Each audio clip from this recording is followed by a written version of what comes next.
Mary Ann is a remarkable woman. There are only three kinds of people in the world: commonplace people, remarkable people, and lunatics. She's one of the remarkable ones. Yes, and she tells me we have some historians in the house. People tell me I'm a historian where facts are not essential. And I understand we have some educators with us this evening. I must confess to you, I have no formal education. In truth, I'm as unlettered as the backside of a tombstone. But I've gained worlds of knowledge at second hand, none of it correct. No, all you need for success in this life is ignorance and confidence. Then success is sure. My father died when I was 11. I had to go to work in the printing house. So the printing house became my high school, the Steamboat, my university. I never let my schooling interfere with my education.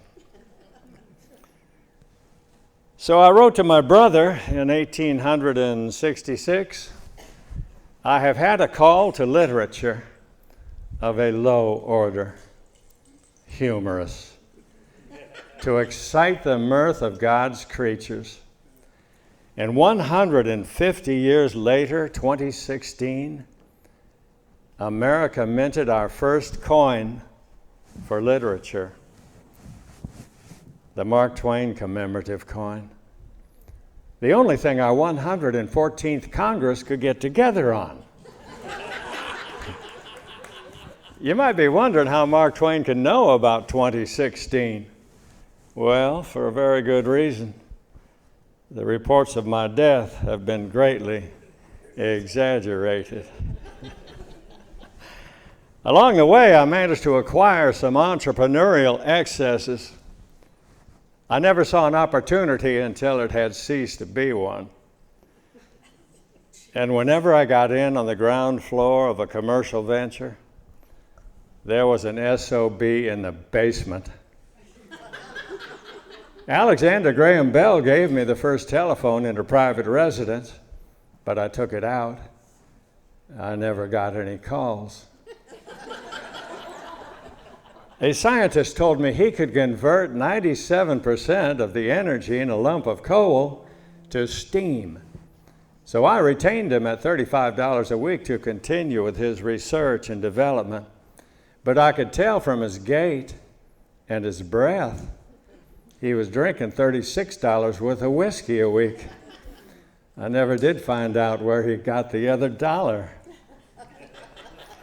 They tell me I was the very first person in the world to apply a typewriter to literature. Yes, I was working on Tom Sawyer at the time, about 1874. It was a Remington.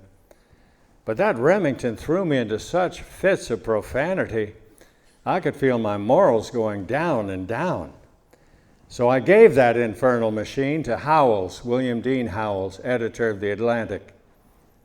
His morals never recovered. The Washington Post wrote one morning, if you want to know what to invest in, avoid what Mark Twain is investing in. Yes, I invested in the Page typesetter. The Page compositor had 18,000 moving parts, all moving in the wrong direction. We were racing the linotype to the marketplace and lost. So there I was at 59 years of age, bankrupt, when the life expectancy was not even 59 years of age. The billows of hell began to roll over me. The devil was on deck and having everything his way.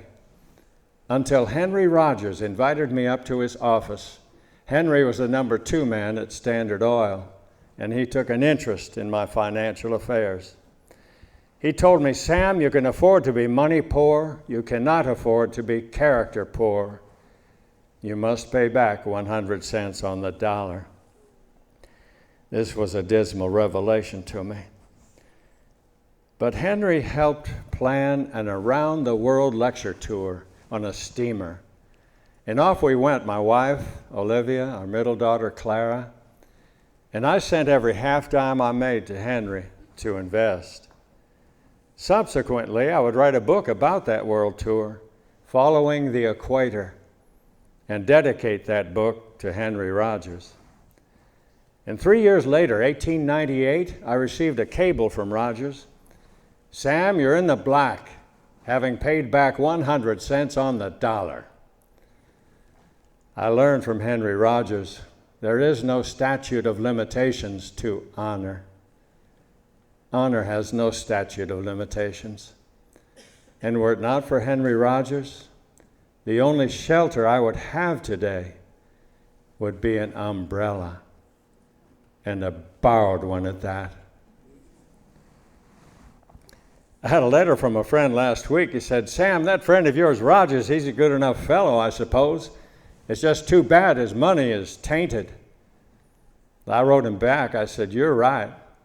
It's twice tainted. Taint yours and taint mine. Just here, I'd like to mention the riches of my life, my wife. I first saw her cameo. We were off the coast of Turkey in the Bay of Smyrna on the Quaker City excursion from America to Europe and the Holy Land, the first of its kind. It was billed as a picnic at sea. In truth, it was more like a funeral procession without a corpse. So I had to embroider my letters to the Alta California that I would later put into my first full-length book, The Innocents Abroad. But the riches of my life came aboard the Quaker City when I wandered into Charlie Langdon's stateroom, and on his bedstand was a cameo of his sister, Olivia. And from that day to this, she has never been off my mind. Young people seem to think love is the swiftest of all growths, but in fact, it is the slowest. No man, no woman can know true love until they've been married a quarter of a century. Olivia and I were happily married 34 years. And I was born reserved as to endearments of speech and caresses. So hers broke upon me like the summer waves break upon Gibraltar. She had a heart that was tropically warm. It is in the heart that the riches lie. A loving heart is rich is enough. Without it, intellect is poverty. And Olivia possessed a heart of finer metal than any gold that was ever mined or minted. So blessed be that moment that brought us near together and taught me to know the goodness of her heart and the sweetness of her spirit.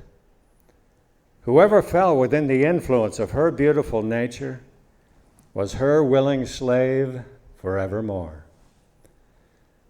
So if ever there was a man who had reason to be thankful for divine providence, it is I.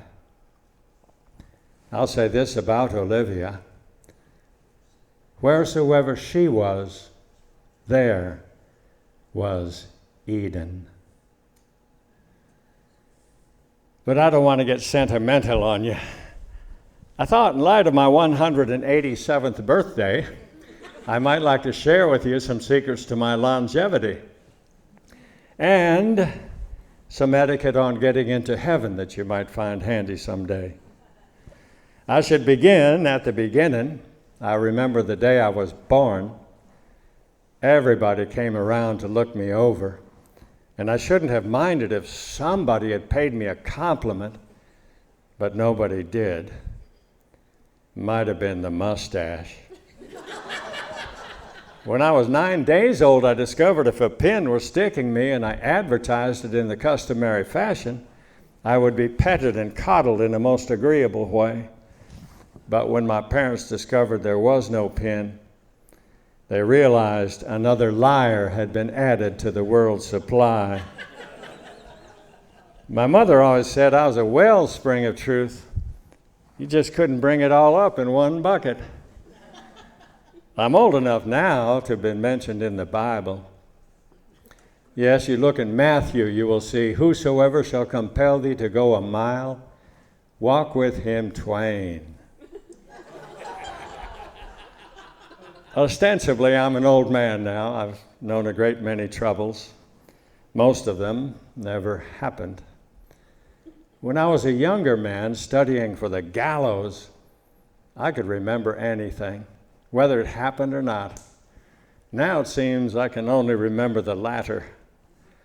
At 187, a man can be an ass without being an optimist, but he cannot be an optimist without being an ass. I might be the only person you meet today who can golf his age now. Yes, right-handed, left-handed, doesn't matter, really.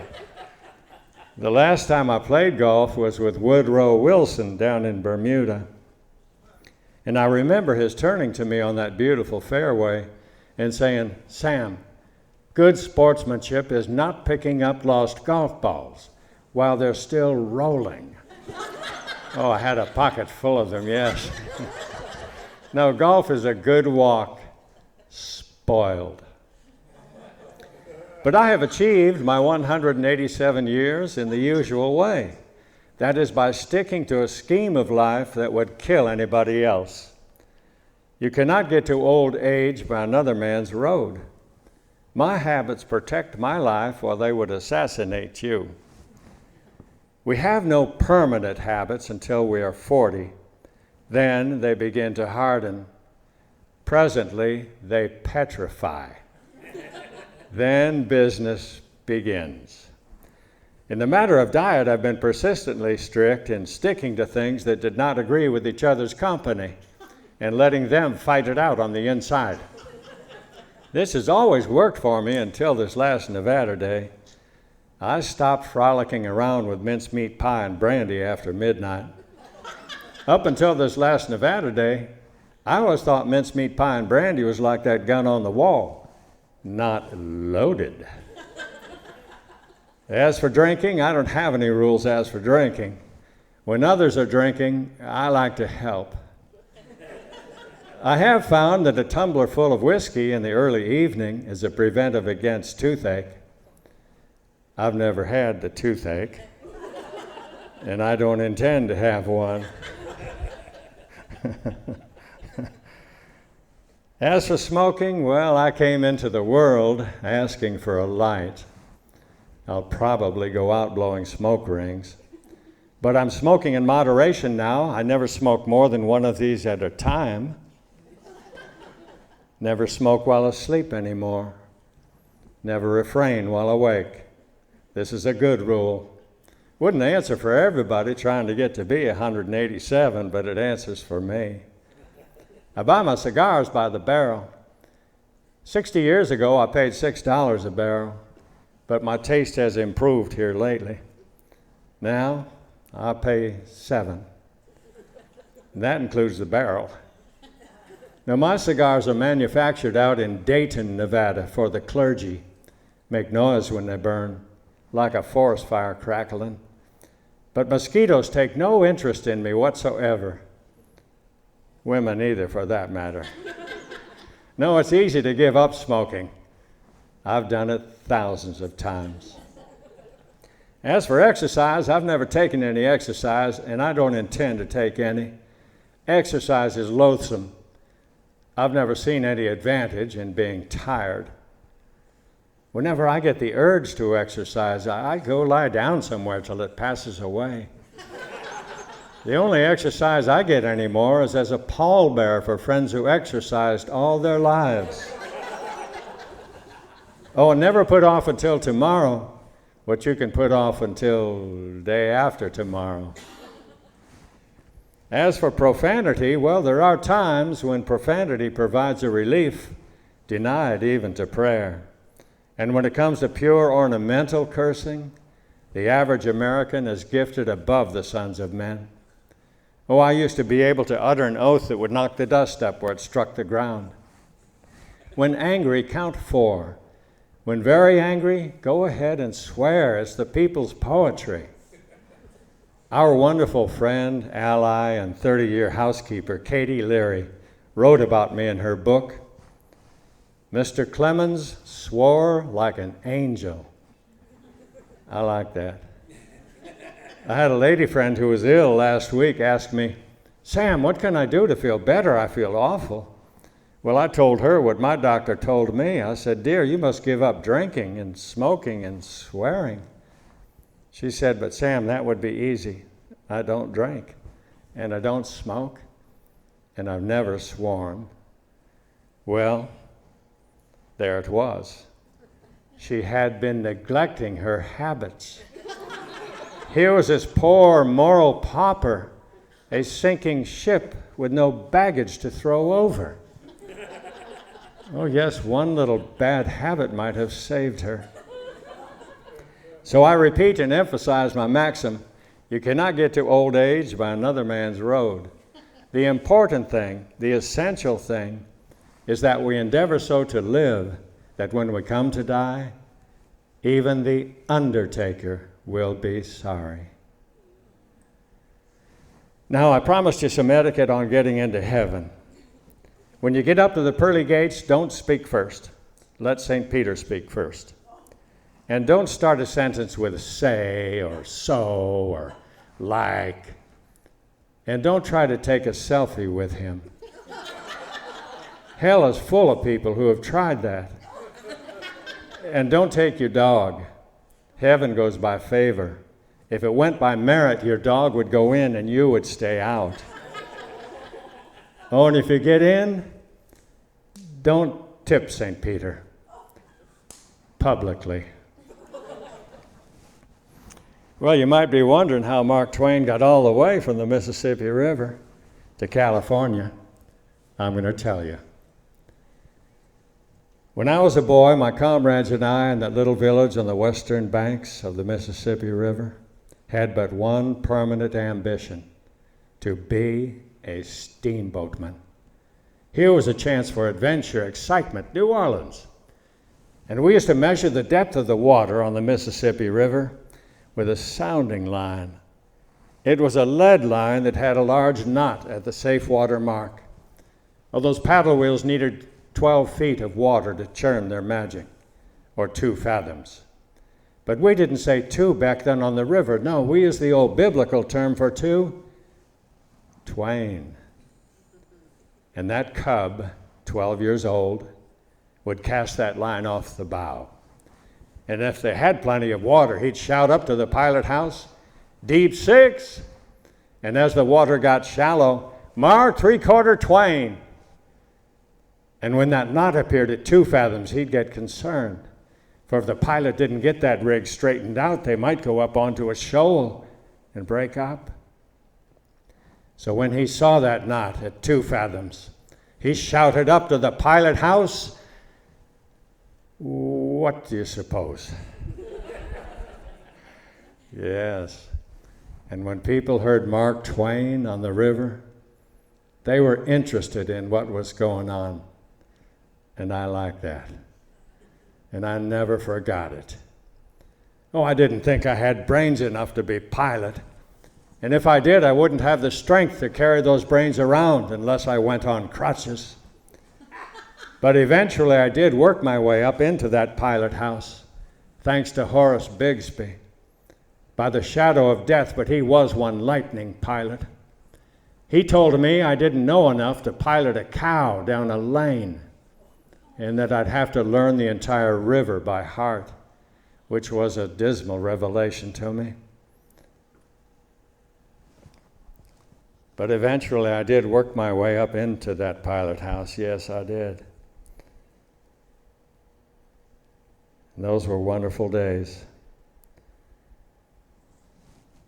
I've been everything from a editor of a newspaper to a cowcatcher in a locomotive, but I've never found anything I liked better than piloting a riverboat, and I took a measureless pride in it. It was novelty of king without a keeper, an absolute monarch who was absolute in sober truth and not by fiction of words. I piloted the John J. Roe. She was as slow as an island and as comfortable as a farm. It wasn't any more trouble to steer her than it was to count the Republican vote in the South Carolina election. She was so slow that when she finally did sink at Madrid Bend, it was 4 years before the owners heard of it. I learned to read the face of the water, as one would call the news from the morning paper. A score of centuries has not changed the mulatto complexion of that water. It comes from the turbulent bank cave in Missouri, and a tumbler full of it holds nearly an acre of land in solution. Yes, I get this fact from the bishop of the diocese. You let a glass of Mississippi water stand half an hour, you can separate the land from the water as easy as Genesis. But the natives don't take it like that, no. When they find an inch of mud in the bottom of a glass of drinking water, they mix it up. When you drink a glass of Mississippi water, you need a glass of some other kind of water to wash it down with. And then you can grow corn in your stomach if you want to. No, Mississippi water's too thick to drink and too thin to plow, but it's good for baptizing and riverboating. No, the Mississippi will always have her own way.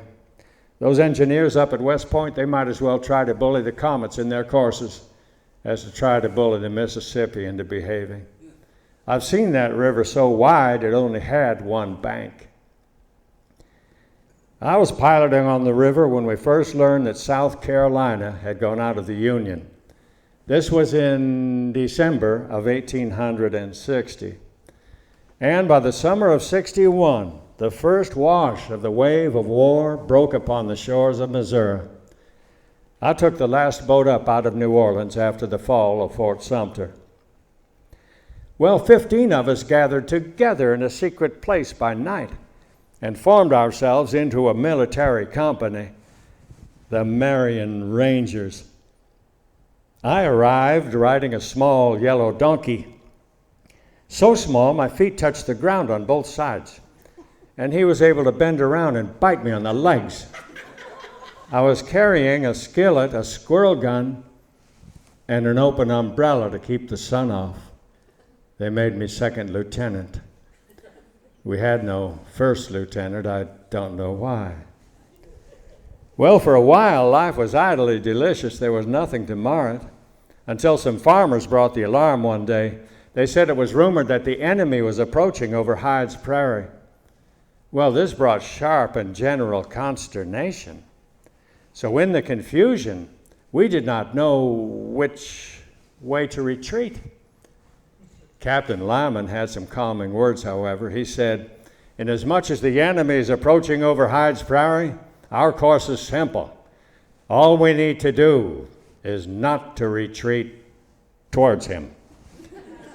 Any other direction will answer our needs perfectly." Well, Captain Lyman received a great many compliments. He said to protect the camp from surprise, we should post a picket. So I ordered Sergeant Bowers to go out to Hyde's Prairie and post a picket until midnight.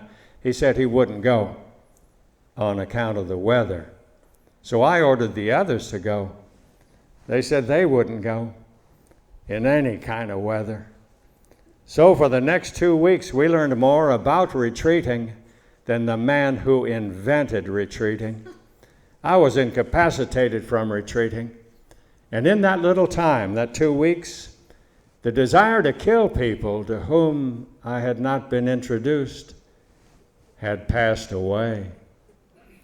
So I seceded from the secession. Well, the unget-aroundable truth is I was missing in action before a shot was fired.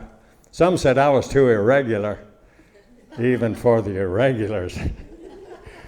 But as good fortune would have it, thanks to Mr. Lincoln's inauguration, my brother was appointed secretary to the Silver Territory, Nevada. So I fancied myself to be secretary to the secretary, and I purchased a $150 fare each on the Overland stagecoach out of St. Joe, and out we came at a spanking gait with our 6 shooters, a deck of cards, and a 6-pound unabridged Webster's dictionary. We should have left it behind. It wasn't a good dictionary. It didn't have any modern words in it, only obsolete words that Noah Webster used when he was a child. Well, for example, it defined a carbuncle as a kind of a rare jewel. No, humor has no place in a dictionary. And every time we avalanched from one side of that stagecoach to the other, the dictionary came behind, and every time it came, it damaged somebody. Oh, the first trip across, it barked Orion's elbow. Next time it came, it hurt me in the stomach area. And the third trip, it bent old Mr. Bemis's nose up to where he could look down his nostrils. No, I don't believe the dictionary has been any benevolence to society. It's a pretty uncreative mind that cannot find more than one way to spell a word, don't you think? We entertained ourselves by playing 7-Up with a deck of cards that was so old and worn and greasy, you could read it from the backside better than you could the front side. I wore a Smith & Wesson 7-shooter. My brother Orion had a Navy Colt 6-shooter. But Mr. Bemis had the original pepper box, an Allen. All 6 chambers discharged at the same time.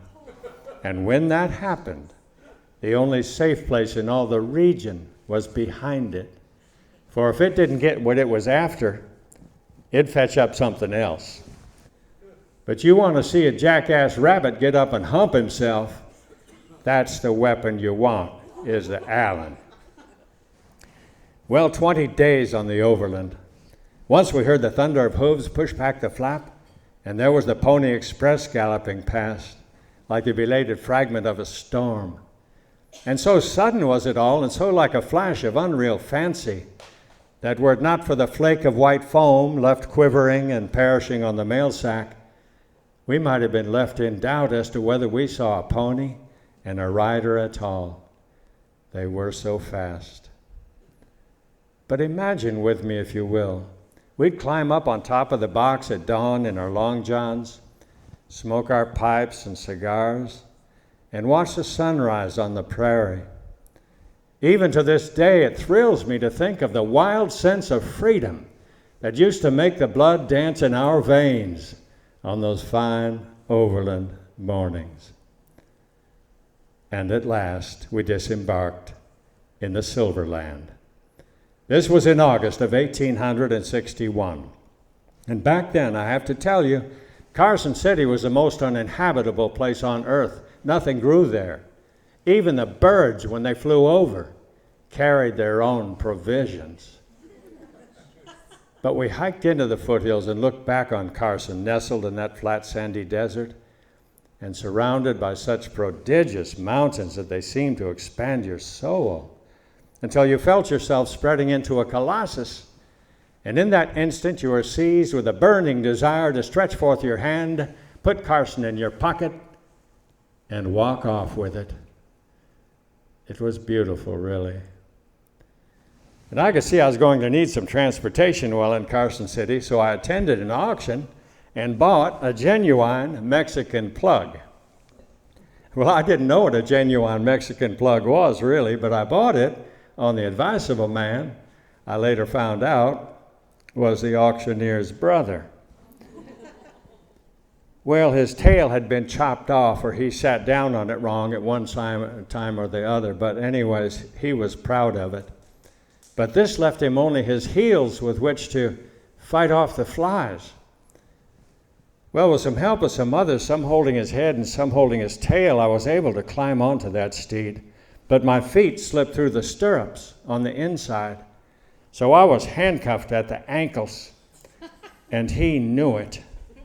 So he put his feet together, all of them, in a bunch, lowered his back and fired me 5 feet into the air. And somebody shouted out, "Whoa, don't he buck?" Well, I came back down on the saddle, but the laughter this provoked, he took for applause and fired me up again. And this time I came down on the high pommel. Thank you. This was too much variety for me. So I decided to get off. But now he was standing straight up on his hind legs, walking around like a member of Congress. You might think I was afraid, but I wasn't. I knew I could stay on him so long as his ears did not pull out. Suddenly I was in the air again, and when I came back down, that genuine Mexican plug was gone. So I dug myself out of the ground and made up my mind that if that auctioneer's brother's funeral was held while I was in Carson City, I would cancel all other recreations and attend it. Well, I tried my hand at prospecting, yes, but I didn't have any luck. I soon enough discovered a silver mine worth nothing but a hole in the ground with a fool at the bottom and a liar at the top. But I did one thing right. I wrote a letter to the editor of the Territorial Enterprise in Virginia City. It was a burlesque of a 4th of July speech that George Turner made. Turner was our Chief Justice, and he was out stumping the territory at the time. And his speech began, "I was sired by the great American eagle." We'll draw a curtain of charity over the rest of the speech. And I concluded my article by stating, I cannot complete this essay, for the type cases will have run out of capital I's. And I called that little squib Professor Personal Pronoun and signed it Josh. Yes, Josh, I was looking for a nom de guerre, a cognomen. Once before I had used E. Penamondus Adrastus Blab. Didn't sound so good. So sometime later I took Thomas Jefferson Snodgrass. That didn't sound good either. Yet on the strength of that letter, Professor Personal Pronoun, signed Josh, I was offered a job as a reporter at the Enterprise at $25 a week. And Joe Goodman, the publisher, told me when I signed on, Sam, you have but one responsibility here. Get your facts straight. Then you can distort them as much as you like. So we never let the truth stand in the way of a good story back then.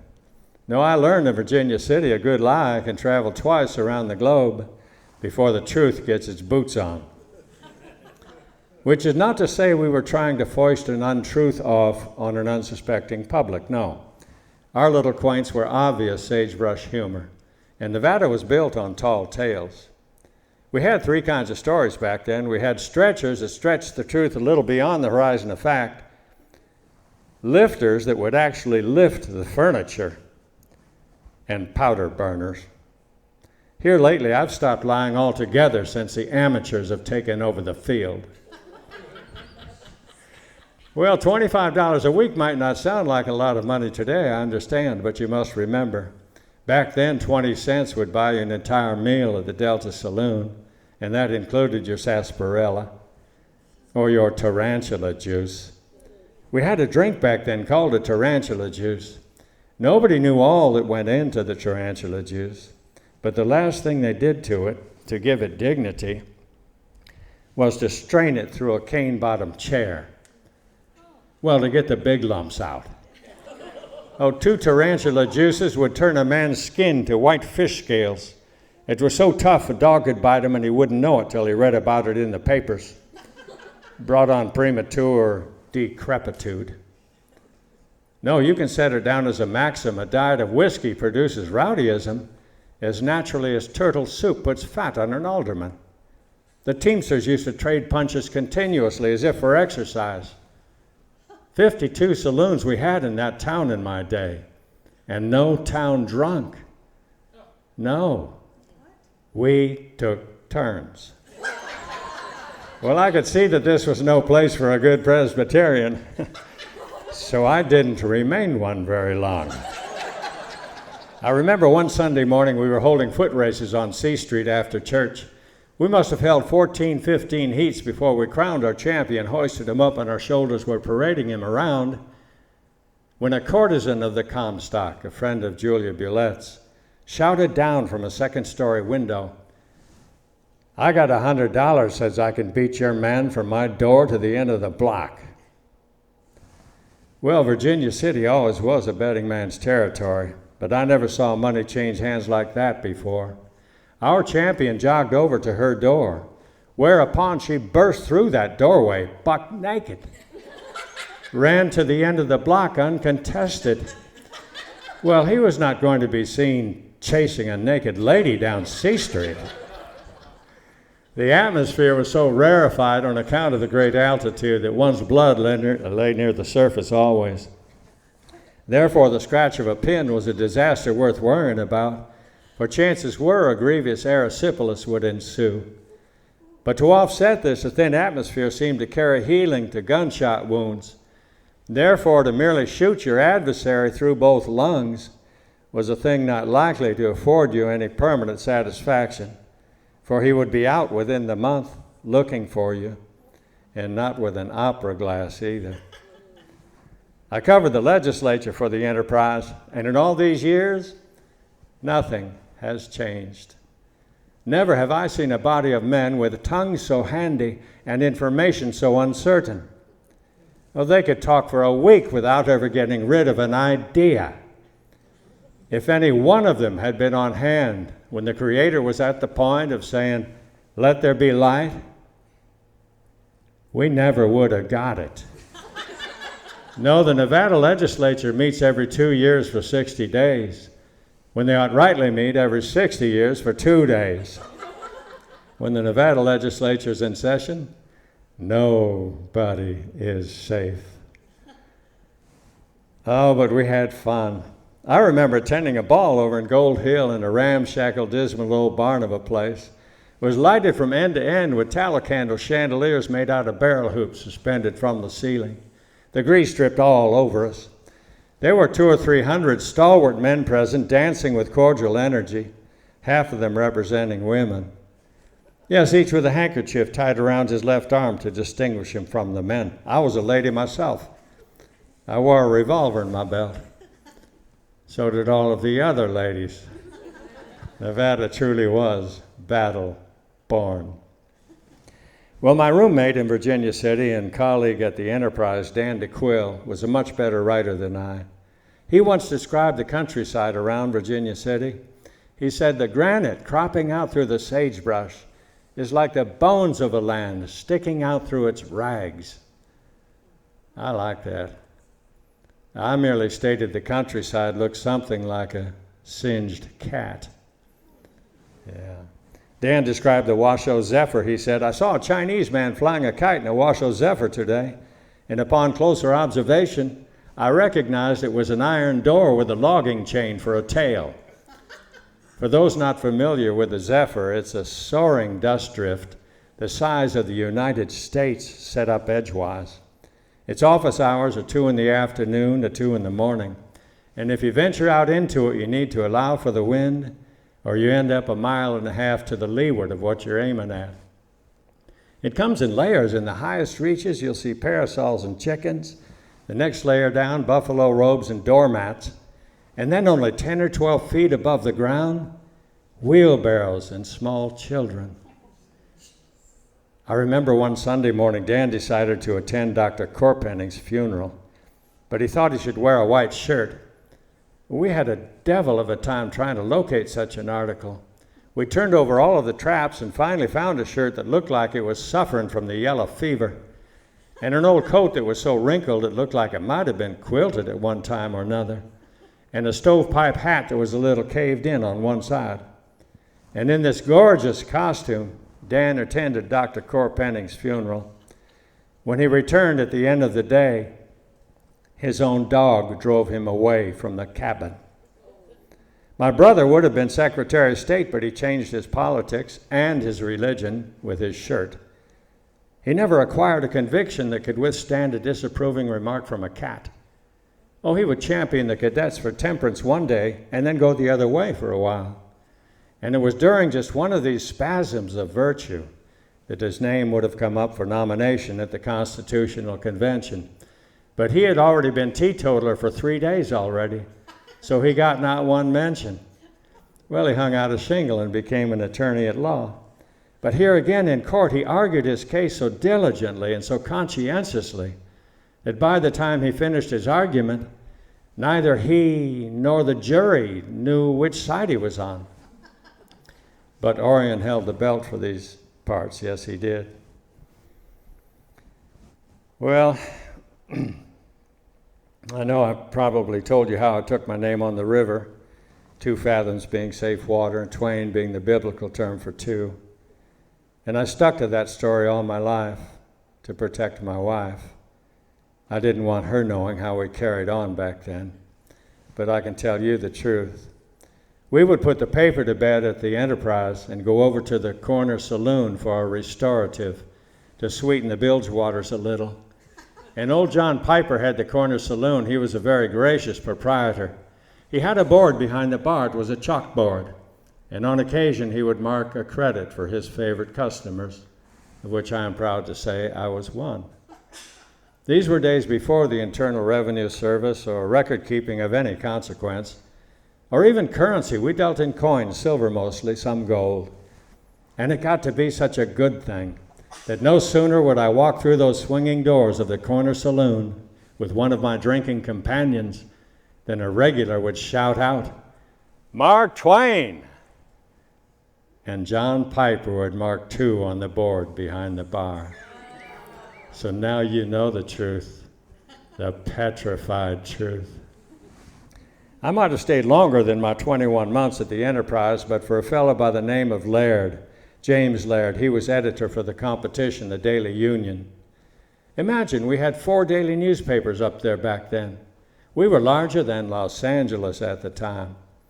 And this fellow Laird, perhaps you've known someone like him in your lifetime, but he was endowed with a stupidity that with the slightest stretch would wrap twice around the globe and tie. And he slandered my good name in his newspaper. Well, if you must know, he called me a liar, a poltroon, and a puppy.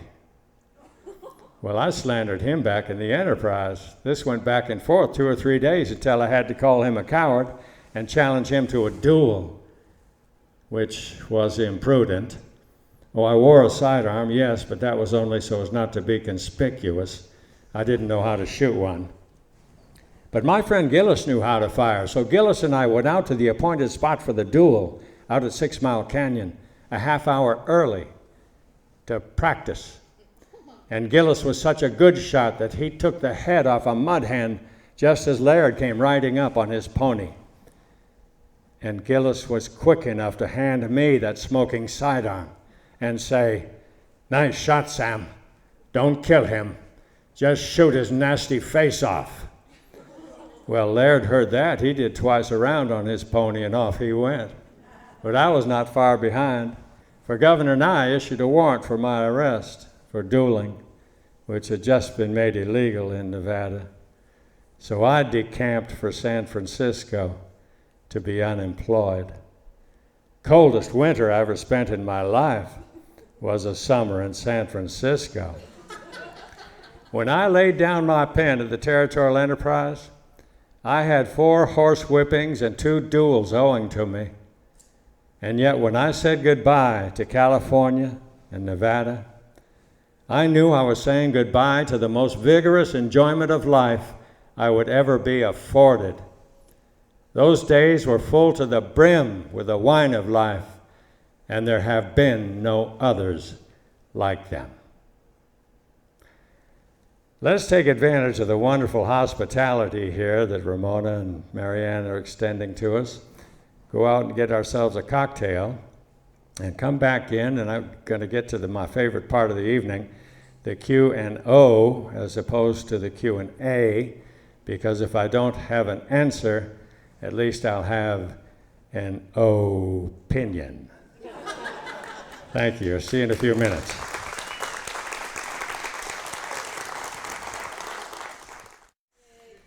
Well, I traveled across this great land of ours in our schools, and I had a 7th grade boy ask me once, "Mr. Twain, who was president when you were my age?" I said, "Well, I knew when I was your age." Look it up in the library, why don't you? You gotta love those seventh graders.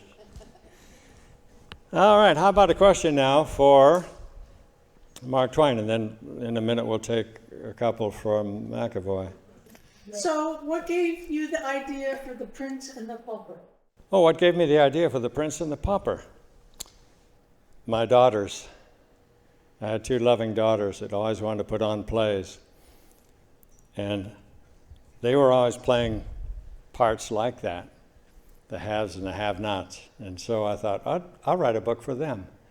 And The Prince and the Pauper was really for my loving daughters. Yeah. Thanks for remembering that book. Oh, yeah, that was one of my... In 35 years, nobody's mentioned that book to me. What? Well, I mean, not adults. Kids in the schools do. But yeah. Wow. So I have to credit my wife, who taught me to use my humor like the wheel on an opera glass, to focus our attentions on more serious matters at hand. Or we wouldn't be talking about Mark Twain tonight. She wanted me to be an American writer, not a sagebrush humorist like what we just shared a minute ago. And thanks to her, we got the wonderful satire that we see in Adventures of Huckleberry Finn. Yeah. So, how do you feel about them banning some of your books? Oh, she asked how I feel about their banning some of the books. Huckleberry gets off the required reading list periodically, which would please him, actually.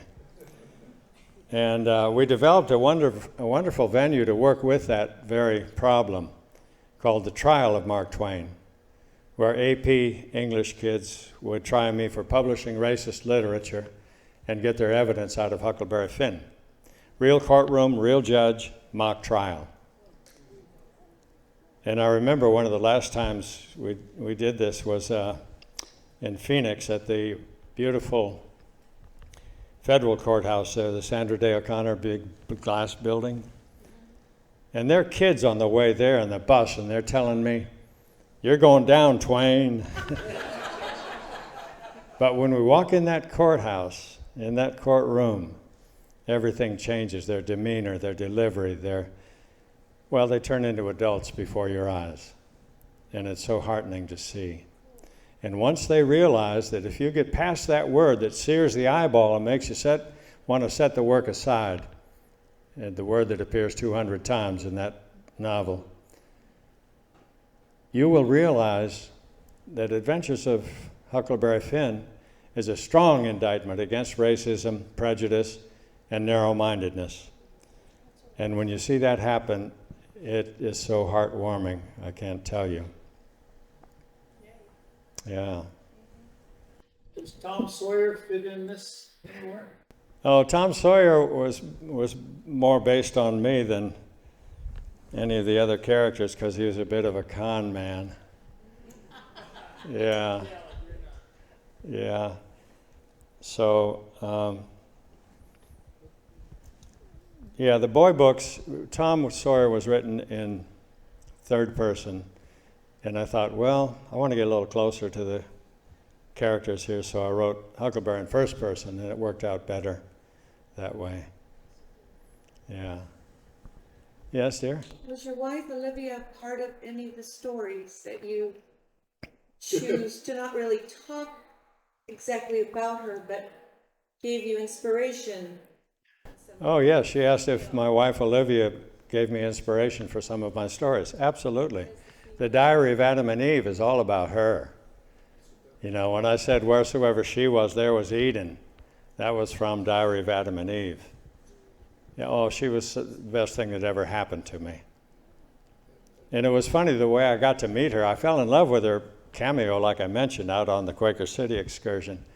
But I got to meet her for real when her brother Charlie held a reunion of the Quaker City, and I got invited.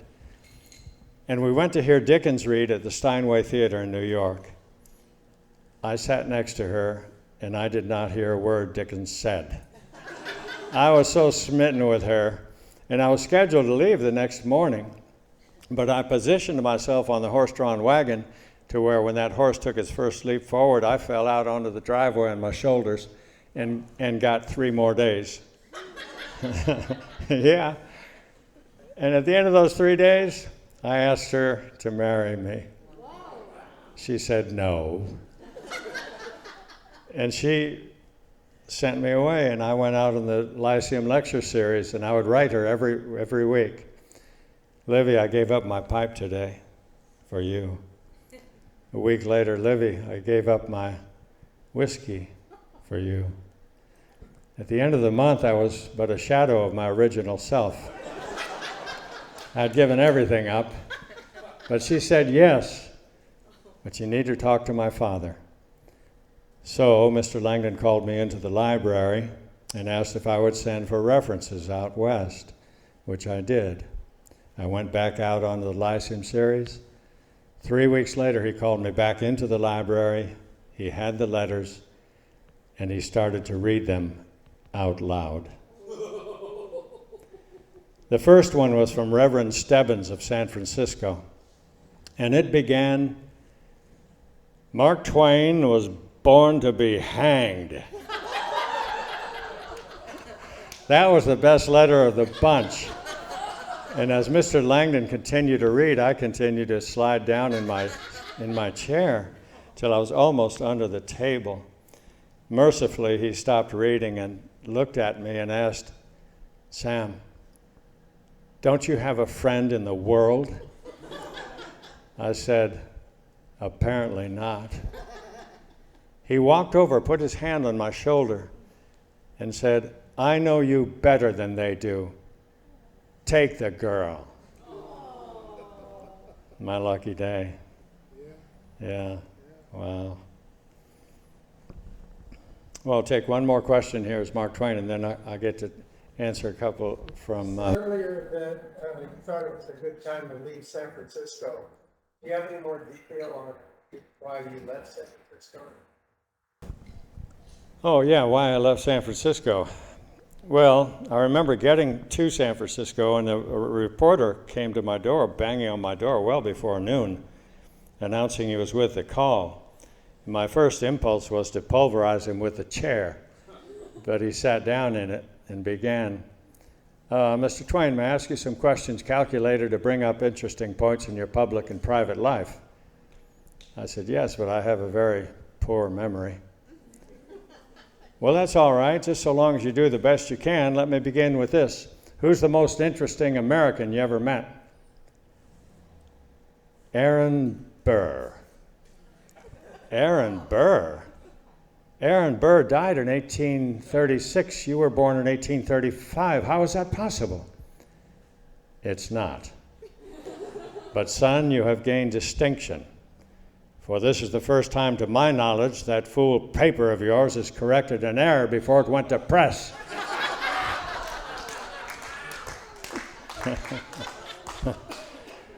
But my saying things like that did not go well in San Francisco. So I went out to the Sandwich Islands, the loveliest fleet of islands that lies anchored in any ocean. And I'll give you just a little flavor of that, because last week I had a chance to thank the Sacramento Union for sending me out there in 1866, when the only Americans out there were whalers or missionaries. So my letters were I was the first travel writer, and people were really interested in those letters. And by the time I returned to California 4 months later, I was the best known honest man on the Pacific coast. And I lectured here in October of 1866 on the Sandwich Islands. So I'd like to just give you a little flavor of those letters. I've taken them to Hawaii and played to full houses on 4 islands. And I was so pleased and gratified and humbled that they would take such a wonderful interest in that short little period of 4 months. But they did. But here's just a little bit about Maui, where we need to send our hearts and our monies today. I just wrote a check the other day to Maui Strong Fund. But here's how he started that little piece on Maui.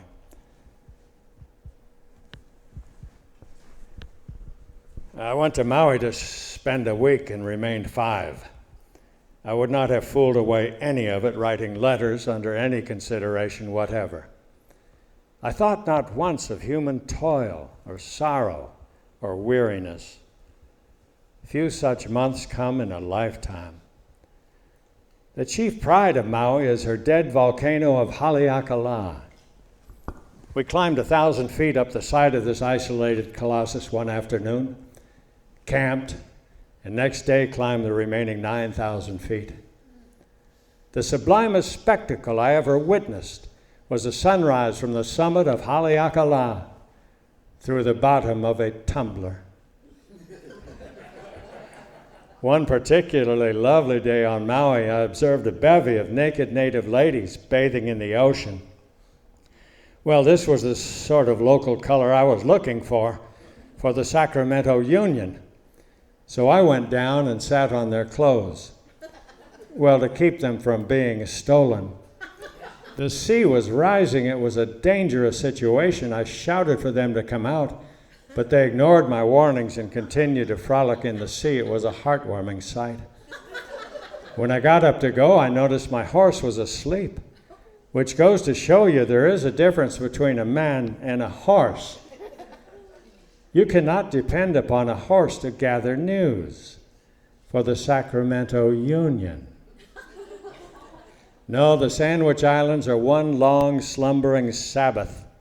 The good that die there experience no change, for they fall asleep in one heaven and wake up in another.